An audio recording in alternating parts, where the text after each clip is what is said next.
ನಾಗಮಂಗಲ ಗಣೇಶೋತ್ಸವದ ಮೆರವಣಿಗೆ ಮೇಲೆ ಕಲ್ತೂರಾಟ ಆಯಿತು. ಬೆಳಗಾವಿನಲ್ಲಿ ಚೂರಿ ಇರ್ತದ ಪ್ರಕರಣಗಳು ದಾಖಲಾದವು. ದಾವಣಗೆರೆಯಲ್ಲಿ ಮತ್ತೆ ಗಣೇಶೋತ್ಸವದ ಮೆರವಣಿಗೆ ಮೇಲೆ ಕಲ್ತೂರಾಟ ಮಾಡಿದ್ದಾರೆ.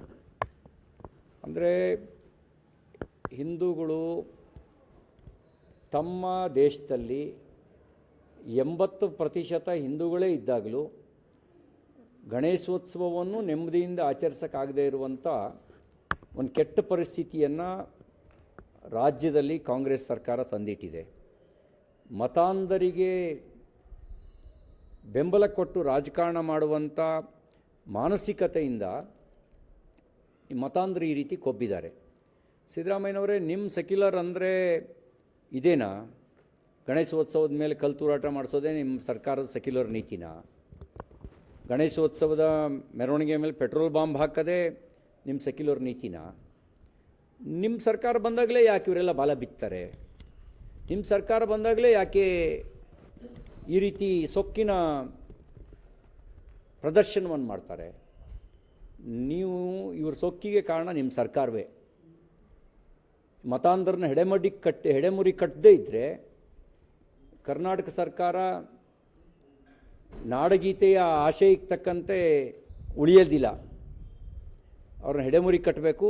ಮತ್ತು ಜಮೀರ್ ಅಹ್ಮದ್ ಅವ್ರ ಹೇಳಿಕೆ ನೋಡಿದೆ, ಪ್ಯಾಲೆಸ್ತಾನ್ ಧ್ವಜ ಆರಿಸಿದ ತಪ್ಪೇನು ಅಂತ ಕೇಳಿದ್ರು. ಇವರಿಗೂ ಇಲ್ಲಿರೋರಿಗೂ ಪ್ಯಾಲೆಸ್ತಾನವ್ರಿಗೆ ಏನು ಸಂಬಂಧ? ಜಮೀರ್ ಸಾಹೇಬ್ರೆ, ಯಾಕೆ ಹಾರಿಸ್ಬೇಕು ಪ್ಯಾಲೆಸ್ತಾನ್ ಧ್ವಜನ? ಯಾಕೆ ಹಾರಿಸ್ಬೇಕು? ಏನು ಸಂಬಂಧ? ಅಂದರೆ ಇವರಿಗಿರುವ ದೇಶಭಕ್ತಿ ಪ್ಯಾಲೆಸ್ತೇನ್ ದೇಶಕ್ಕೋ ಭಾರತಕ್ಕೋ ಇರೋದು? ಇವರಿಗೂ ಅವರಿಗೂ ಏನು ಸಂಬಂಧ? ಹೋಗಲಿ, ನೋಡಿದಾರಾ ಎಲ್ಲಿದೆ ಪ್ಯಾಲೆಸ್ತೇನು ಅಂಥೇಳಿ? ಎಲ್ಲಿದೆ ಅಂತ ನೋಡಿದಾರಾ? ಹಾರಿಸೋದೇ ಯಾಕೆ ಹಾರಿಸ್ಬೇಕು? ನಿಮಗೆ ಭಾರತ ಧ್ವಜ ಹಾರಿಸ್ಬೇಕಾದ್ರೆ ಕಷ್ಟ ಆಗುತ್ತೆ. ಒಂದೇ ಮಾತ್ರ ಹೇಳಬೇಕಾದ್ರೆ ನಿಮ್ಮ ಶರೀರ ಅಡ್ಡ ಬರುತ್ತೆ. ಪ್ಯಾಲೆಸ್ತೇನ್ ಧ್ವಜ ಬೇಕಾದ್ರೆ ಹಾರಿಸ್ಬೋದು. ಅಂದರೆ ಅವರಿಗೆ ಬೆಂಬಲಿಸುವಂಥ ಮಾತಾಡುವಂಥ ನೋಡಿದಾಗ ನಿಮ್ಮ ಬಗ್ಗೆನೂ ನಮ್ಗೆ ಅನುಮಾನ ಬರುತ್ತೆ.